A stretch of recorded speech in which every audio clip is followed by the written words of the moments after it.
हर दिन मंगल हो, हर मंगल बड़ा मंगल हो और हर बड़े मंगल से राष्ट्र का मंगल। मंगल भाववर्धन का अभियान जो है मंगलमान।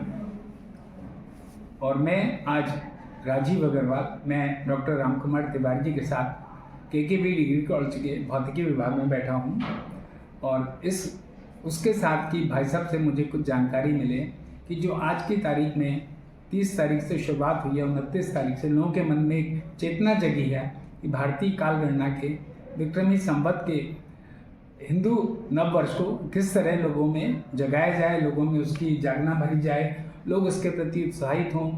21 आयोजन तो संस्थाओं द्वारा हो रहे हैं जैसा मुझे पता लगा, बाकी छोटे मोटे तो कितने हो रहे हैं मेरे को कोई उसकी गिनती नहीं, उनमें से हम एक थे। तो मैं डॉक्टर साहब से पूछना चाहूँगा कि क्या आप संदेश देंगे और क्या आप जानकारी देना चाहेंगे सभी लोगों को, हिंदू जो सनातनी हैं उनको इसके प्रति चेतना जागृत करने के लिए आपका क्या लोगों के प्रति संदेश है?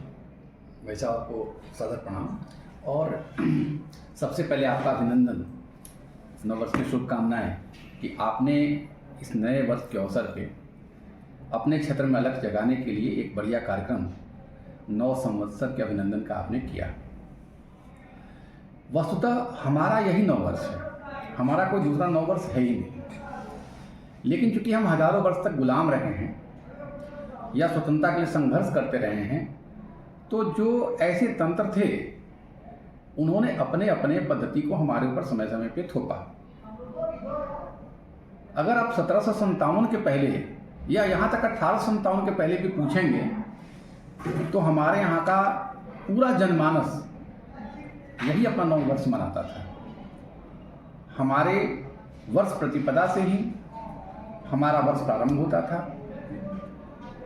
अंग्रेज आए, उन्होंने अपने कैलेंडर को ऊपर रखने के लिए धीरे धीरे हमारे चीज़ों को नीचे करके दिखाना प्रारंभ किया और धीरे धीरे अपने चीज़ों के प्रति हमारी भावनाओं को परिवर्तित किया। ठीक है, जो हुआ सो हुआ। अब हम स्वतंत्र हैं और स्वतंत्रता का पहला मापक यही है कि स्वतंत्र, अपना तंत्र क्या है उसमें। तो निश्चित तौर पे हम ही नहीं, स्वतंत्रता के समय भी इसके ऊपर बौद्धिक विमर्श हुआ कि हमारा अपना भी कालगणना, हमारा अपना भी कैलेंडर होना चाहिए। उसके ऊपर जो है कमेटी भी बनी और हमारे यहाँ उस समय तक जो प्रचलित कैलेंडर्स थे जिसमें शक संवत और विक्रम संवत प्रमुख रूप से था, उस पर चर्चा भी हुई। लेकिन नेहरूवादी मानसिकता के कारण विक्रम संवत को राष्ट्रीय कैलेंडर न घोषित करके शक संवत को राष्ट्रीय कैलेंडर घोषित किया गया। इसके पीछे छोटा सा कारण यही था कि विक्रम संवत जो है वो ईसा मसीह से भी 57 वर्ष पहले शुरू होता है।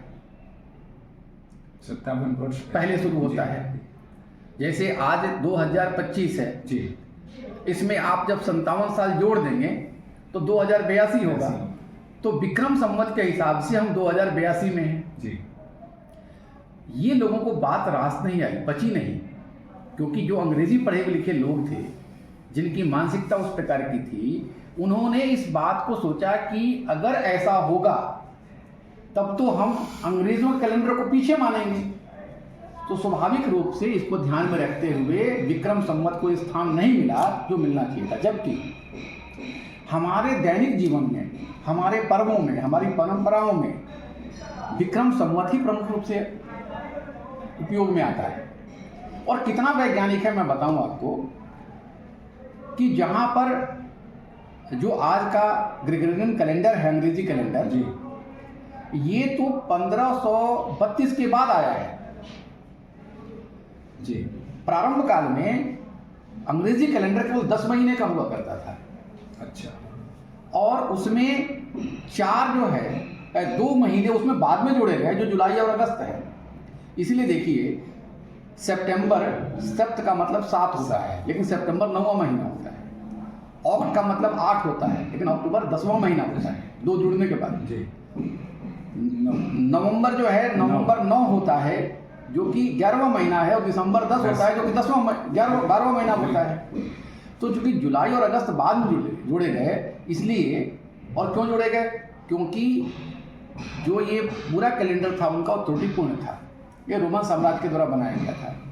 लेकिन उस समय भी विक्रम संवत जो है वो 12 महीने का ही होता था, और विक्रम संवत के अधीन जो गणना होती है वो सूरज और चांद दोनों की गति को देखते हुए होती है। और इसलिए आज के हजारों वर्ष पूर्व में जो सूरज की परिक्रमा करने की पृथ्वी का जो समय था वो वही है जो आज हम सेटेलाइट से मापते हैं। तो कितना वैज्ञानिक है।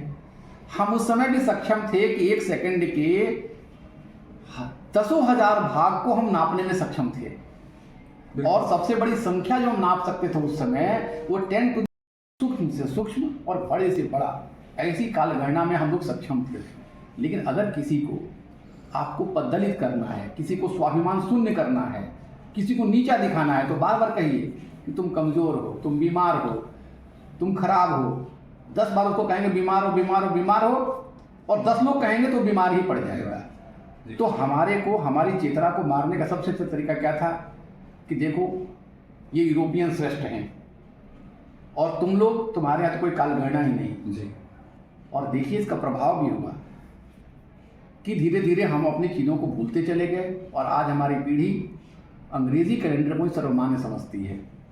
लेकिन प्रसन्नता का विषय है कि इतिहास करवट ले रहा है, हमारी सनातन संस्कृति जग रही है। धीरे धीरे हम लोग अपने चीज़ों को समझ रहे हैं, और इस बार जैसा आपने स्वयं अभी जिक्र किया कि जिस प्रकार के आयोजन हुए और भव्य आयोजन शुरू हो गए हैं, निसंदेह ये हमारी नई पीढ़ी को इस चेतना से युक्त करेंगे और इसका प्रभाव आने वाले समय में दिखेगा। बहुत सुंदर डॉक्टर राम कुमार जी ने अपने शब्द में प्रस्तुति दी। हमें तो ब्रह्मा जी ने जिस दिन सृष्टि की रचना करी वो कितना वैज्ञानिक रूप से जुड़ी हुई है, वैज्ञानिक तथ्यों के साथ जुड़ी हुई है, उसको भाई साहब ने बहुत अच्छे तरीके से सबके लिए बताया। और मुझे लगता है ये जानकारी जिसको ही मिलेगी, जो जानते हैं उनको भी, जो नहीं जानते उनको भी, एक बहुत प्रबल एक उसमें जाएगी लोगों के बीच में कि हमको क्यों नहीं इसको करना चाहिए और क्यों करना चाहिए।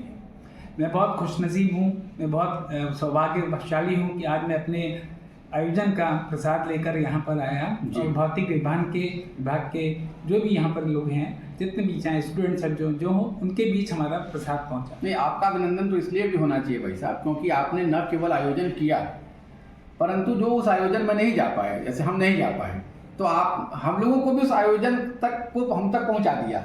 आपने सबको प्रसाद दिया यहाँ पर, और आपके माध्यम से हम लोग उस कार्यक्रम में अप्रत्यक्ष उपस्थित हो पाए। जी। और आपने सही कहा कि बेसिकली यह वह दिन है हमारे सृष्टि के उत्पन्न होने का जो ब्रह्मा जी तो बनाए हैं। आप देखिए तो चाहे राम के राज्याभिषेक की बात हो, चाहे वो पूरे देश में विक्रमादित्य के राज सिंहासन की बात हो, शकों को पराजय करने की बात हो, सिंधियों के नववर्ष की बात हो, चाहे आप आंध्र प्रदेश में देखिए, चाहे आप केरल में देखिए, चाहे आप आसाम में देखिए, चाहे आप कश्मीर में देखिए, पूरे देश में अगर आप देखेंगे ना तो यह दिवस किसी न किसी रूप में मनाया जाता है। इसका मतलब यह है कि हम सबके अंतःकरण में यह दिवस है।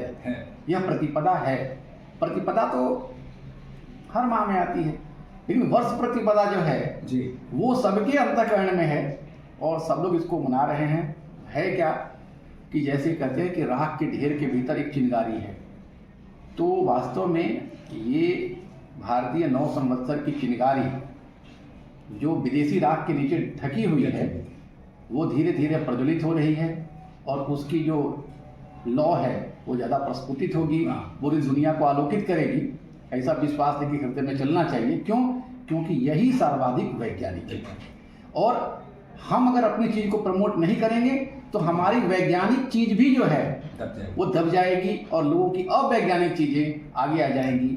हम जानते हैं कि खोटा सिक्का तेज चलता है तो खराब चीज़ें तेज चलती हैं। हमें आवश्यकता है अपने सामर्थ्य को प्रकट करके ज़्यादा से ज़्यादा लोगों तक इस भावना को पहुंचाना और अपनी नई पीढ़ी को इससे जोड़ना। बहुत आप जैसे लोग इसमें लगे हुए हैं, आप सभी अभिनंदन के पात्र हैं। आपने जैसे कहा, वाकई में इतने कार्यक्रम इस बार हुए कि लग रहा है कि अब वो दिन दूर नहीं जब लोग 1 जनवरी को भूल के और वर्ष प्रतिपदा का प्रतीक्षा करेंगे कि हम अपना 9 वर्ष कितने गर्मजोशी से मना सकें। हम सभी इसी समय का इंतज़ार करेंगे।